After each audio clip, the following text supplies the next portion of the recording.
Alhamdulillahirrabbilalamin. Benar Kang Mas, kenikmatan yang paling agung di surga itu adalah menyaksikan wajhullah.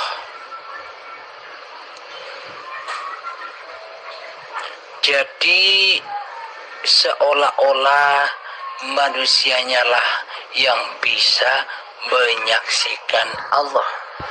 Seolah-olah manusianya lah yang bisa menyaksikan wajah Allah. Berarti bila manusia bisa menyaksikan wajah Allah, berarti Allah tidak lagi laisa kamislihi syai'un.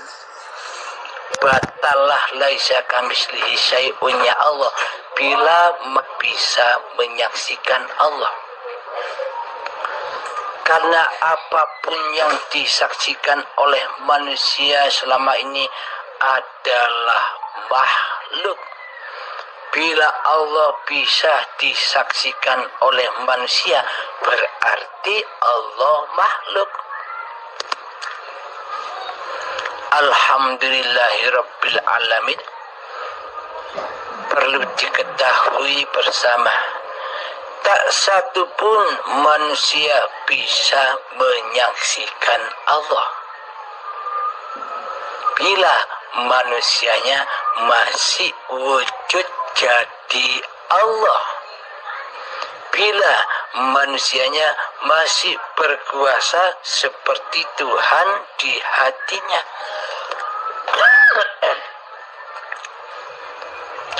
Anggapan manusia, bayangan manusia, angan-angan manusia seolah-olah menyaksikan Allah itu seperti manusia menyaksikan alam semesta ini, seperti menyaksikan makhluk.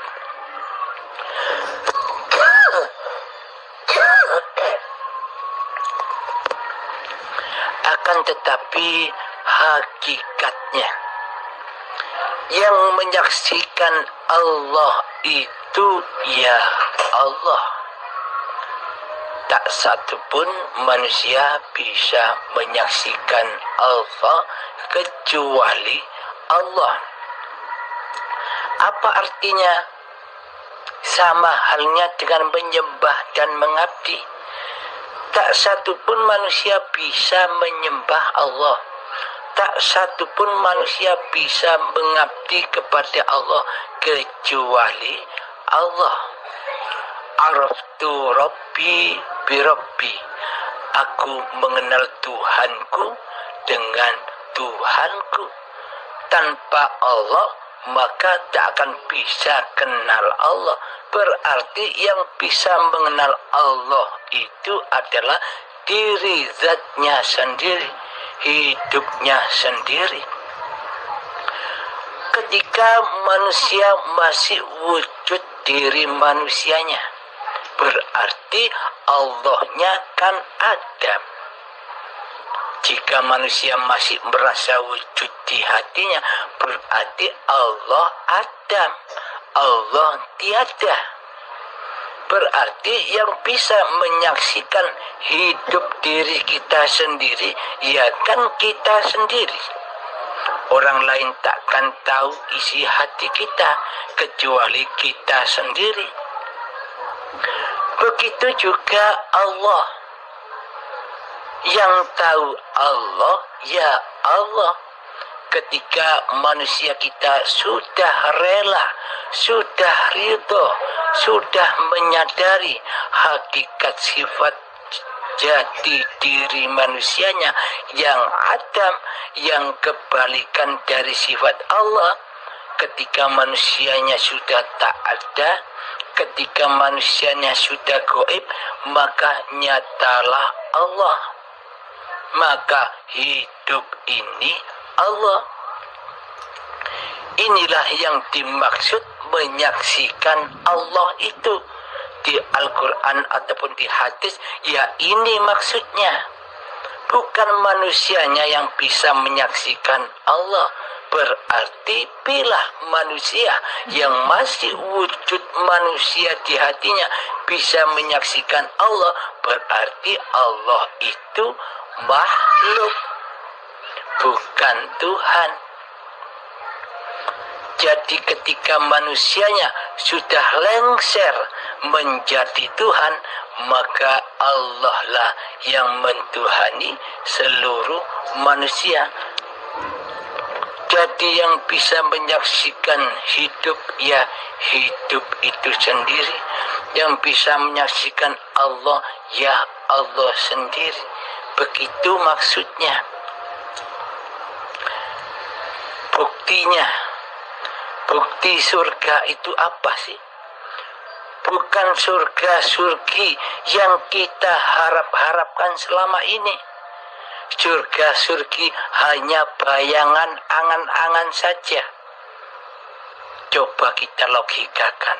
Kita buktikan surganya Allah.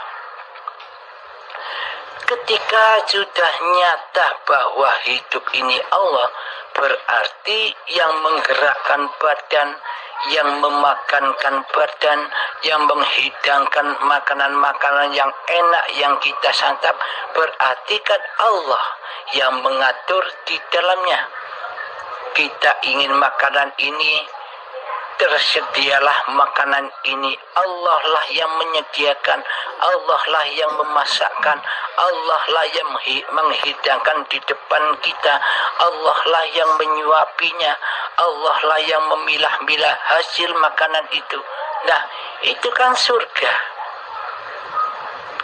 Itulah yang dimaksud surga. Makhluknya menikmati tanpa ia berusaha. Bagaimana mungkin yang Adam, yang mati bisa berusaha? Tapi hiduplah yang mengusahakannya, hiduplah yang mengadakannya, hiduplah yang menyuapinya, hiduplah yang meminumkannya, sehingga hidupnya lah pula yang memilah-milah apa yang ada di pencernaan kita.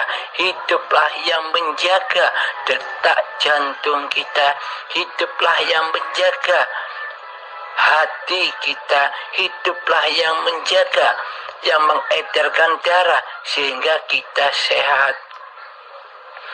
Bila kita menyadari itu, itulah yang dimaksud surga di sisi Allah. Ya ayyatuhan nafsul mutmainnah, wahai jiwa-jiwa yang tenang, yakni jiwa-jiwa orang yang beriman kepada Allah.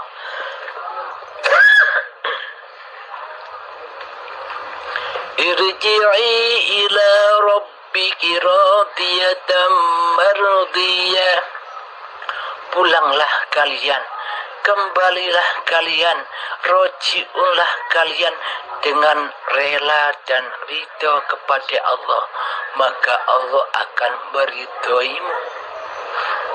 Pulang maksudnya bagaimana?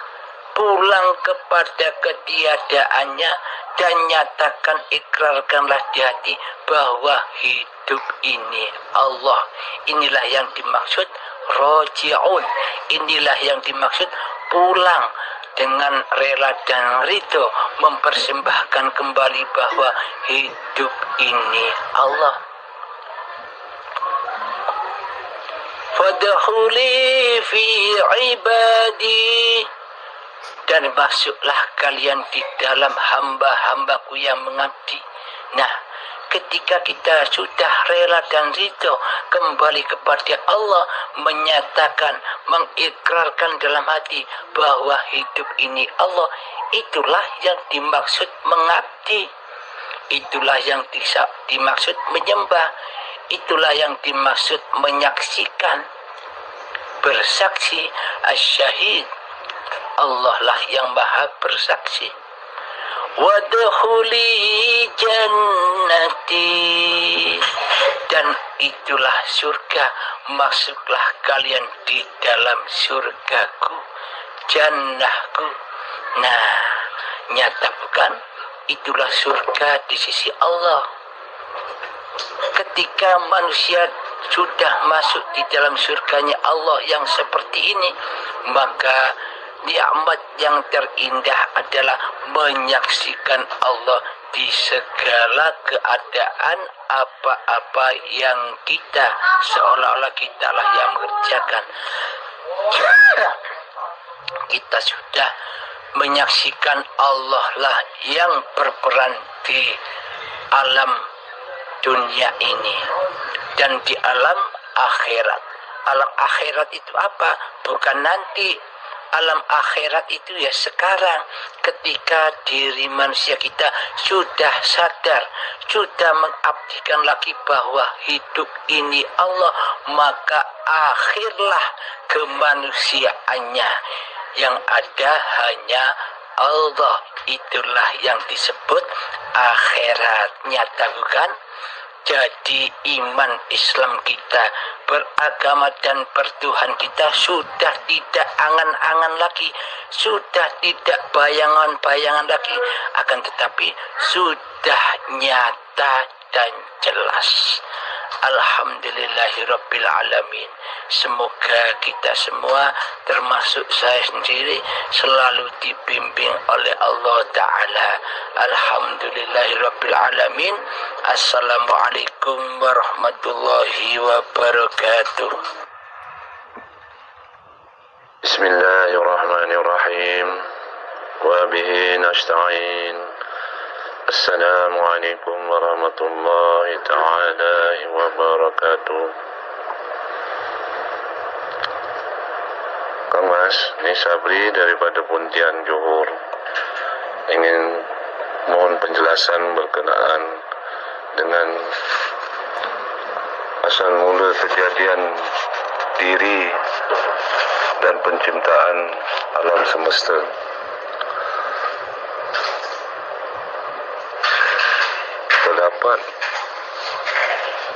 Banyak pendapat daripada golongan-golongan tertentu, umpamanya daripada golongan tasawuf mengatakan bahawa kejadian diri dan makhluk serta alam semesta itu bermula daripada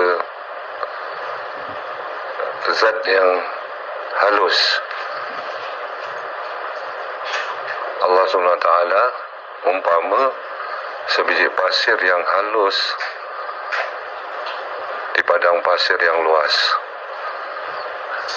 Bila Allah SWT berfirman kun, maka terjadilah kesemua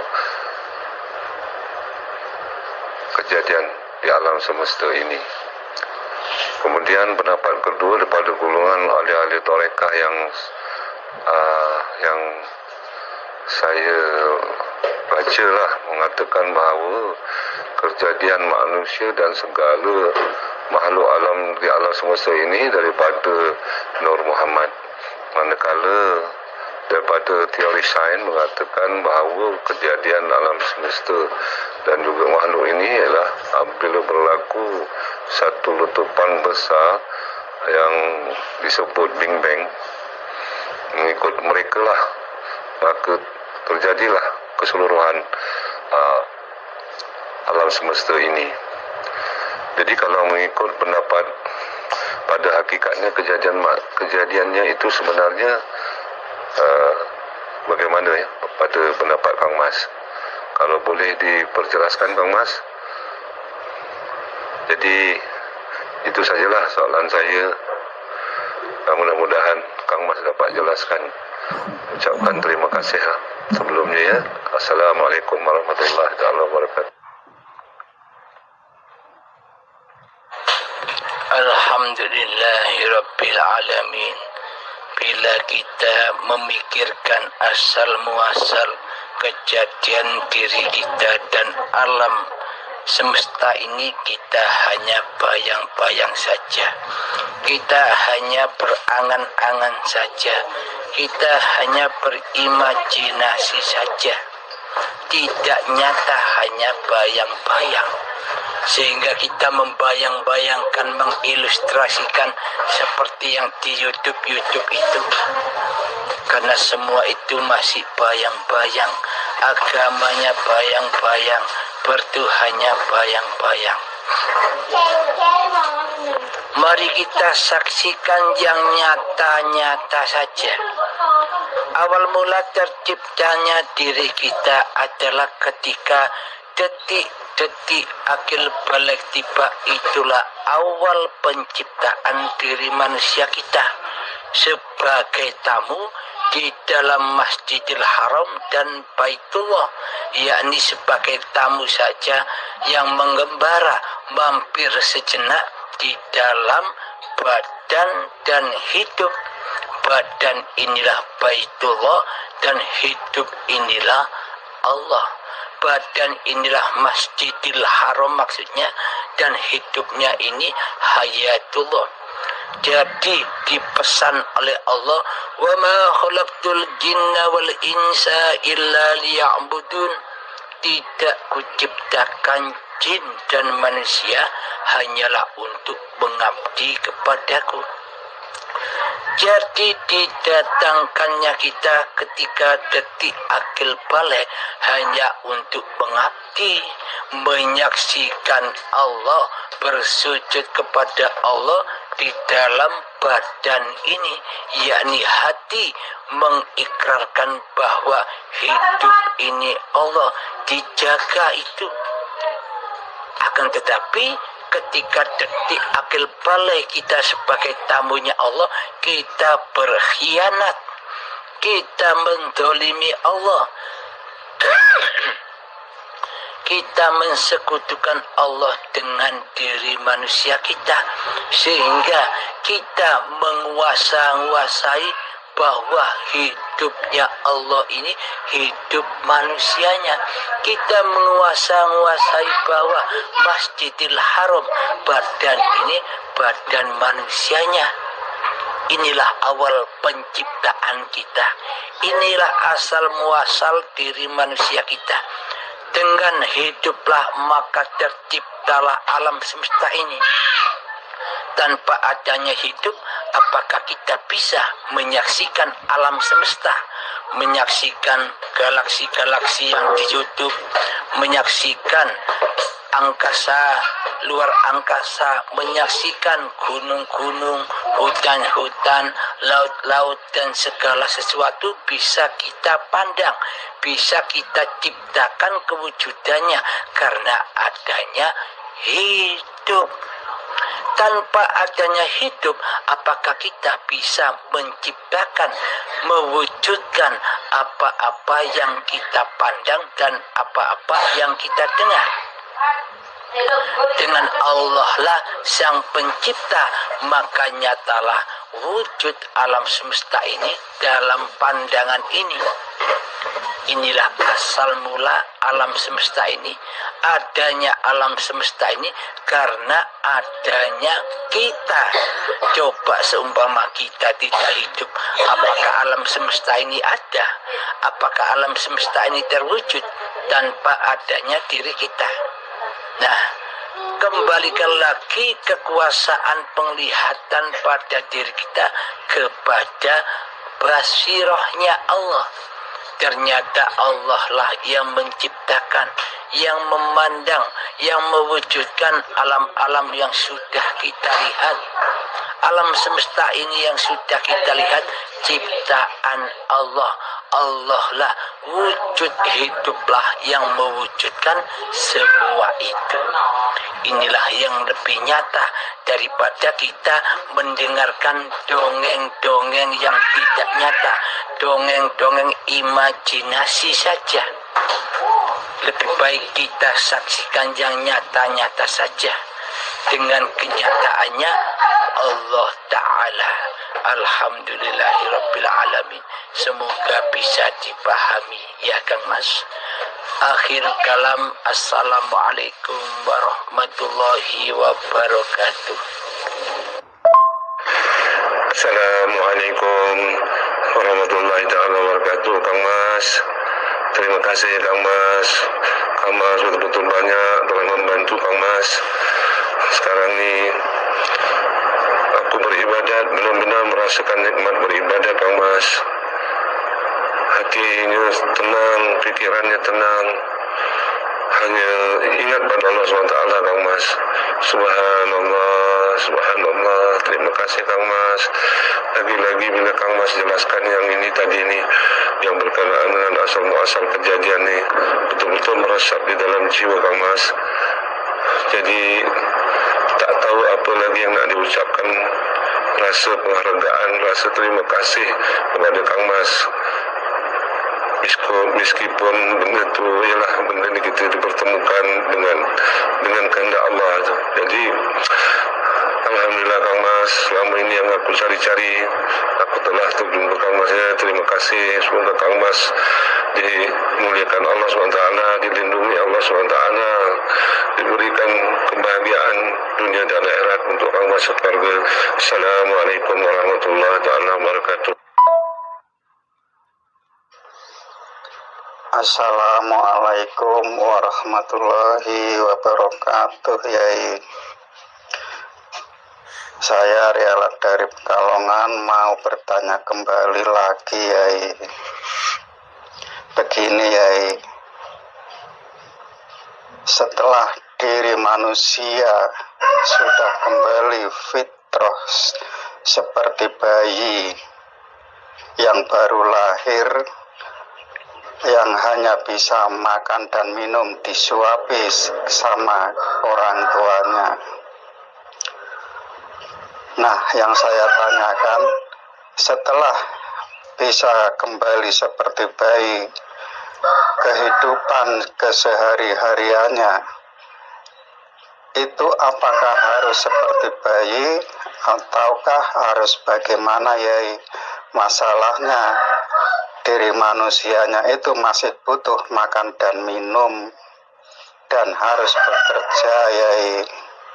Mohon penjelasannya, hidup yang dikerjakan untuk selanjutnya itu bagaimana, Yai? Ngoten mawon, Yai, mohon penjelasannya, matur nuwun.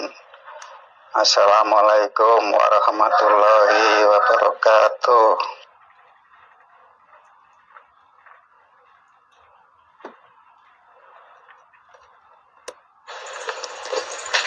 Alhamdulillahirabbil alamin. Makna penjelasannya, bukan kita seperti bayi lagi digedongi, disusoni. Yang dimaksud seperti suci, seperti bayi lagi, kita di dalamnya sudah tak merasa ada, sudah fana, sudah gaib kemanusiaannya. Yang memperjalankan, yang mempergerakkan badan-badan ini sudah bukan manusia kita, sudah bukan kekuasaan manusia kita, sudah bukan hidup kita lagi sebagai manusia yang dulu mengaku-ngaku sebagai Tuhan yang menguasai hidup dan badan serta apapun yang digerakkan oleh badan.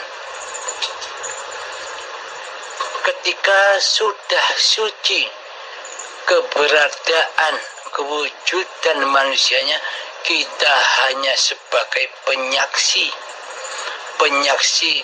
adanya Allah, penyaksi hidupnya Allah, penyaksi wujudnya Allah yang nyata ini. Jadi kelakuan, tindak laku kita sehari-hari ya tetap seperti itu, tapi bedanya kondisi hati.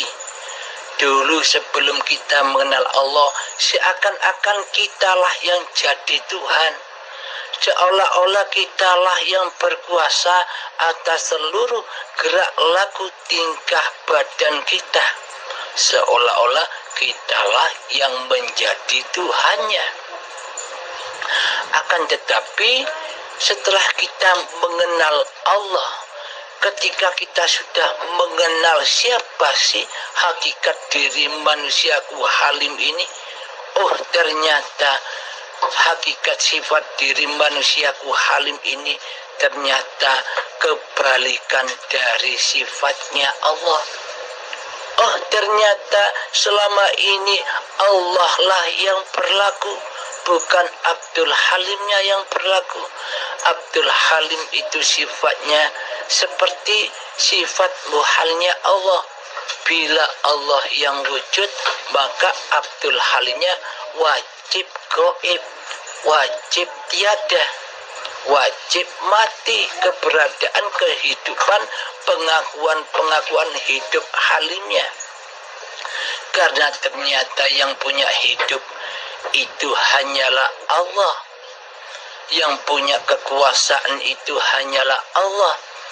Oh, ternyata dulu Halim ketika kerja, ketika makan, ketika minum, ketika memasak, semuanya ternyata Allah lah yang menguasai di dalamnya. Berhubung Abdul Halim selama ini buta akan Allah, sehingga hatinya seperti batu yang keras melebihi kerasnya batu, sehingga tersiksalah Abdul Halim di dalamnya selama belum mengenal Tuhannya. Disiksa dengan rasa ketakutan, disiksa dengan kebutuhan keduniawian, disiksa dengan kebutuhan mencari nafkah keluarganya, disiksa babakan dunia, disiksa oleh persaingan mencari dunia. Karena selama ini Abdul Halimnya lah yang merasa berkuasa, karena selama ini Abdul Halimnya lah yang merasa wujud dan merasa hidup. Karena itulah azab Allah, siksa Allah, kita diperbudak oleh dunia. Jadi syariat yang dulu pernah kita kerjakan tetaplah demikian, tidak merubah apapun. Yang dirubah hanyalah iman, yang dirubah adalah kondisi hati, yang dirubah adalah merontokkan, menggulingkan kekuasaan Abdul Halim atau nama diri manusia kita yang mentuhani hati, yang mentuhani jiwa, yang mentuhani nyawa, yang mentuhani roh, dan yang mentuhani kehidupan selama ini. Nama-nama yang menguasai dirontokkan, dikembalikan, diabdikan kembali, bahwa yang punya nama nyawa, jiwa, roh, hati, hidup, dialah Allah.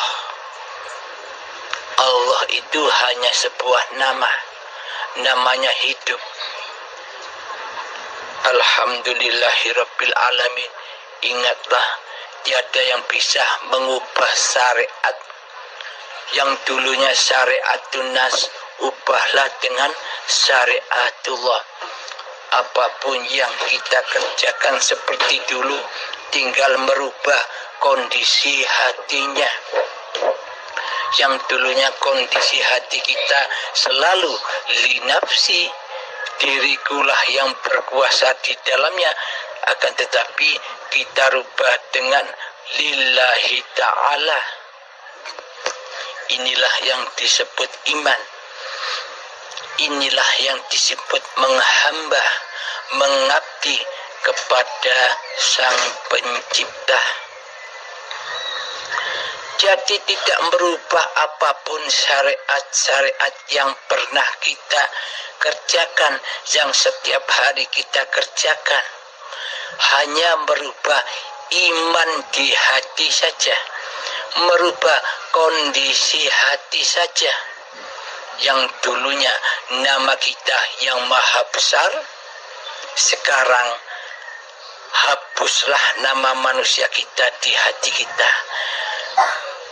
Gantilah dengan nama Allah lah yang maha besar. Jadi yang bisa memaha besarkan Allah, ya Allah sendiri, bukan manusia kita. Dengan adanya hidup